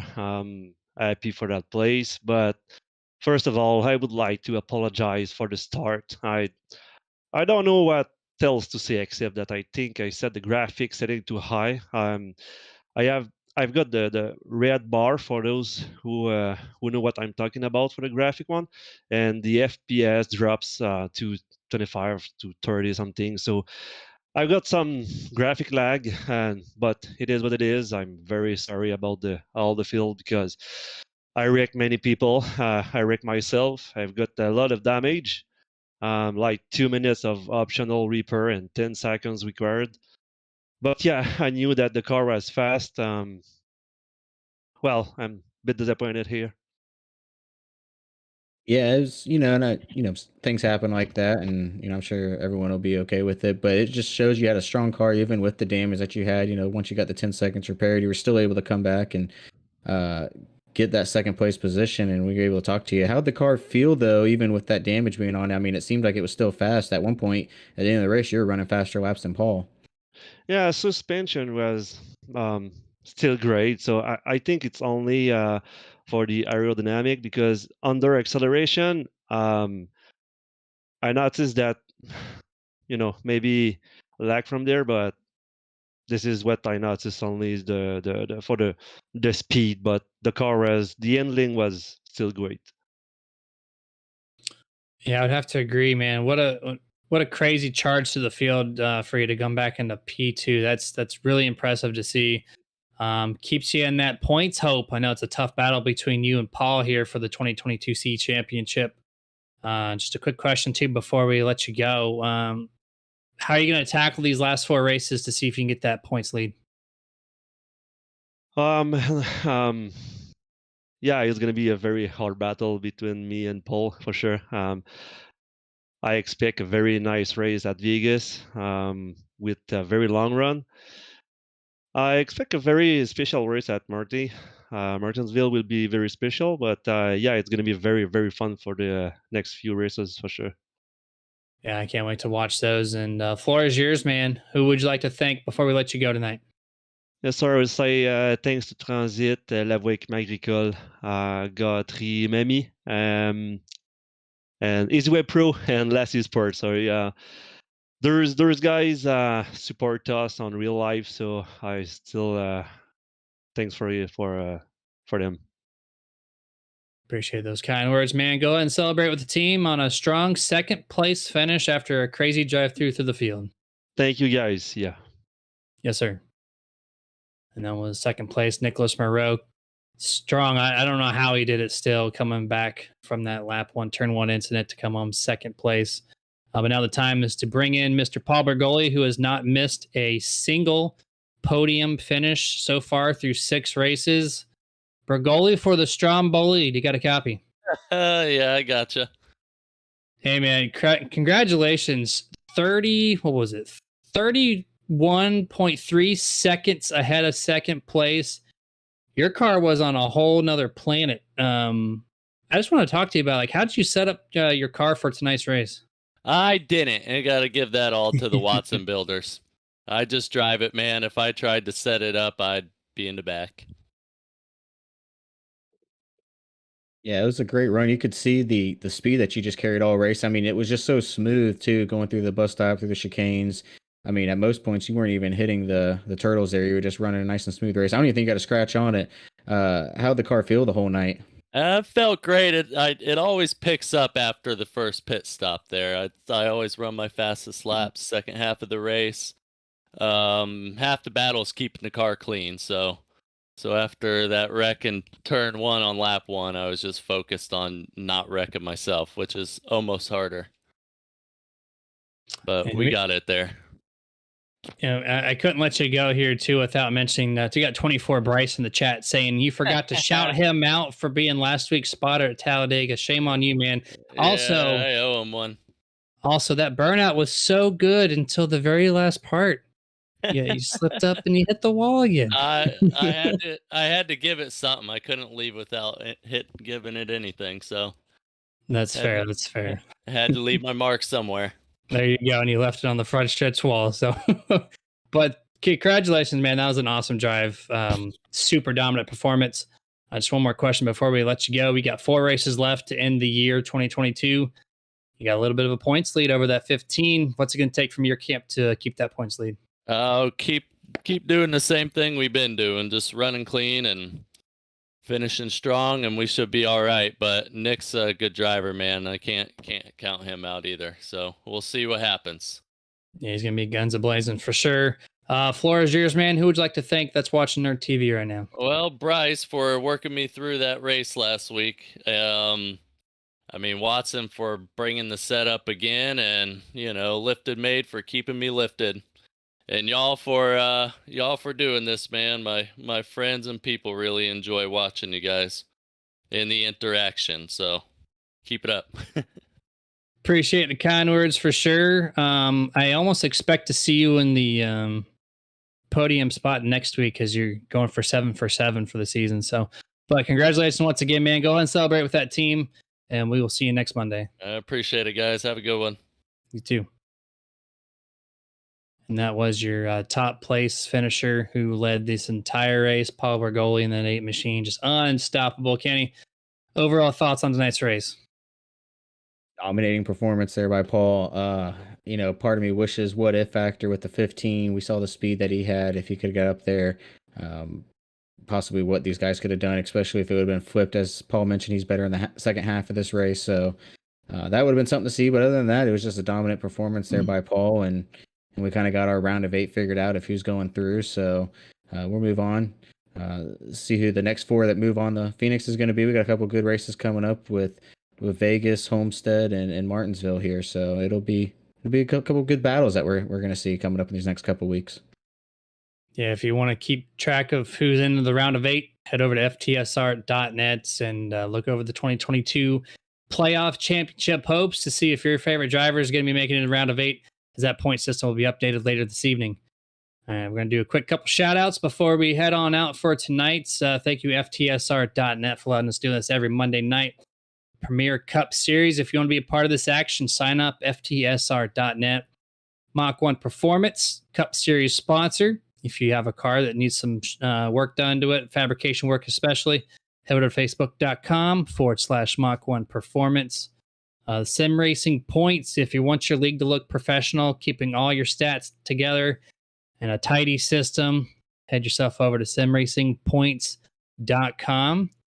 Also, we have Martin Sports, top quality apparel to make you look stylish and feel comfortable. See the whole apparel lineup at martinsports.gg. iRacing iFlag. Get your notifications fractions of a second faster without all the focus ever leaving the racing action. Visit iRacingIFlag.com for a full product line. Butt kicker. Get that ultimate feel of a race car, haptic response from the butt kicker into your seat. And you're going to go to thebuttkicker.com for a full lineup of products for your sim rig. Thank you to Moonlight Speed, top quality professional built setups for all your asphalt oval needs. Visit moonlightspeed.com for pricing and packaging. And lastly, Roasted Gems Coffee, premium coffee beans roasted just for you. Start the day the right way. From Roasted Gems Coffee, visit roastedgems.com to get a taste. All right, guys, 4 weeks left. We will catch you next week at Las Vegas. As the round of 8, we'll try to figure out who's going to head to Phoenix for the top 4. Until then, as always, stay safe and get your nerd on.